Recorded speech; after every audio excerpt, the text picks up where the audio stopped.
Dans cette vidéo, nous allons voir comment dessiner facilement un œil réaliste. Fais gaffe, je t'ai à l'œil.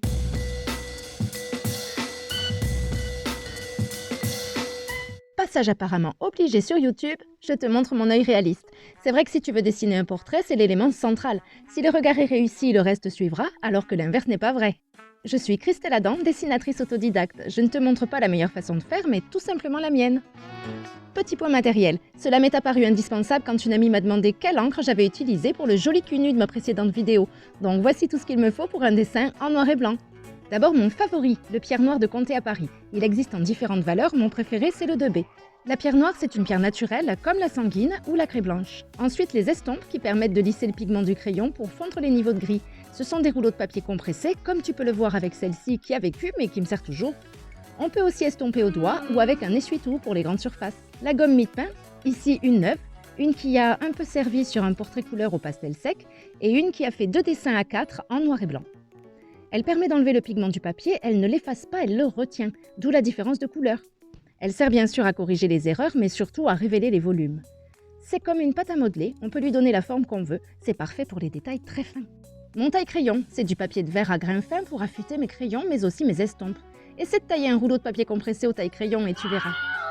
Et bien sûr le papier, j'utilise un papier qu'on dit à grains et tu vois ici pourquoi. Toutes ces aspérités vont retenir les pigments de couleur. Je trace quelques repères au crayon graphite HB, une croix horizontale dont le centre marque l'emplacement de la pupille, la forme grossière des paupières, l'angle interne de l'œil, bien en dessous de la ligne horizontale, l'emplacement de l'iris, de la pupille, de l'éclat de lumière. C'est grossier, c'est plein d'erreurs, mais c'est pas grave, ce sont juste des repères. Je commence par l'iris et la zone la plus foncée, la pupille. Pour déposer plus ou moins de pigments, je joue avec la pression et le nombre de passages sans jamais écraser le papier. Le dessin, c'est une affaire de patience. Je dépose une couche uniforme sur tout l'iris, sauf bien sûr la réserve de l'éclat de lumière. J'estompe pour fondre les pigments, je protège mon dessin. C'est volatile, je peux faire des taches ou tout essuyer avec mes mains. Je frotte tout en douceur, sans jamais appuyer. Il ne faut pas écraser les aspérités du papier. Je change d'angle souvent pour avoir la bonne sensation sous ma pointe. Je foule le pigment pour créer un fond uniforme à mon iris. J'estompe la pupille en espérant un noir profond. Je commence à matérialiser les ombres et les structures de l'iris. Je dépose le pigment où je souhaite, puis j'estompe en suivant le sens de mes tracés. Je donne du relief en éclaircissant avec la gomme mie-de-pain. C'est presque un travail de sculpture. Tu ne le vois pas là, mais je souffle en continu pour éliminer l'excédent de pigment. Qui a dit que ce n'était pas sportif le dessin ? Les motifs de l'iris sont considérés comme uniques pour chaque individu, ce qui en fait un bon identifiant biométrique. Après avoir bien structuré ma matière, je vais apporter la lumière qui révèle les ombres. On voit reflet que la lumière vient d'en haut, du coup je vais éclairer la partie basse de l'iris. En effet, l'iris n'est pas une pastille plate posée sur le globe oculaire, c'est plutôt une sorte de cône, un peu comme la collerette de la honte de Doug, mais en plus aplatie. Oups, désolé, je ne maîtrise pas encore le cadrage. Sur l'iris se trouve la cornée, bombée, proéminente et totalement translucide. C'est sur les larmes qui recouvrent la cornée et le blanc de l'œil que la lumière se reflète. On le voit bien sur cette image. Je passe à l'angle interne de l'œil, le grand canthus, composé de 2 parties. Dans l'angle, cette petite muqueuse rose, la caroncule lacrymale, participe à la lubrification de l'œil en aidant à la dispersion des larmes. Et à côté, une sorte de petite peau semble faire joint avec le blanc de l'œil. C'est le pli semi-lunaire, un vestige de la 3e paupière que conservent certains animaux.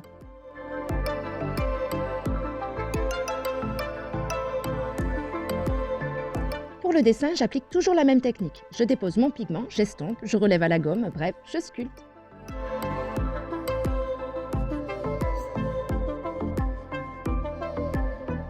Je structure les volumes de mes paupières, je commence à suggérer le grain de peau en traçant des ridules.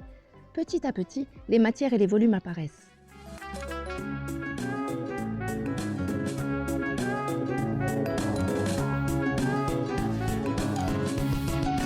Je trace mes premiers cils, d'abord avec un pierre noir HB puis un 2B.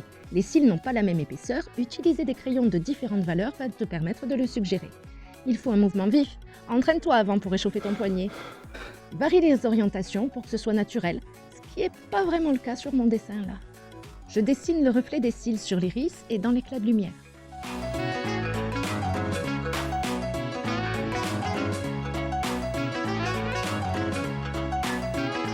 N'aie pas peur d'estomper par-dessus les cils. C'est ça la magie de la pierre noire. Chaque couche de pigment que tu as déposée est conservée. Même si tout te paraît sombre et aplati, quelques coups de gomme te suffiront pour réilluminer le tout.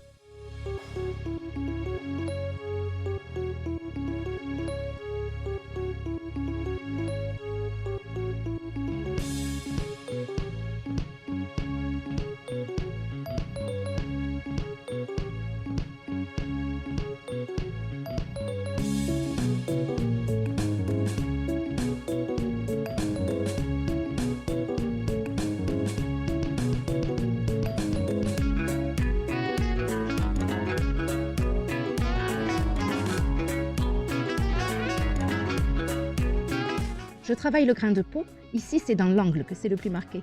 Je me suis inspirée de mon miroir pour tracer ces petites ridules qui se croisent. Je reprends les cils, je les épaissis pour leur donner plus de corps. Je travaille les ombres sous les cils. Il y a pas mal de trucs à creuser encore, à améliorer, à assombrir ou à éclairer. On peut peaufiner comme ça pendant des heures. Pour les 6 minutes que dure cette vidéo, il y a environ 6 heures de dessin. Mais maintenant, j'ai envie d'un peu de couleur. Dans la prochaine vidéo, nous mettrons en pratique ce que nous avons vu ici pour attraper le regard d'une belle au pastel sec. Dis-moi si ça t'a plu, laisse un commentaire, clique sur le pouce bleu et abonne-toi pour ne pas rater la prochaine. En attendant, arrête de regarder des vidéos sur YouTube et va dessiner. Allez, à bientôt!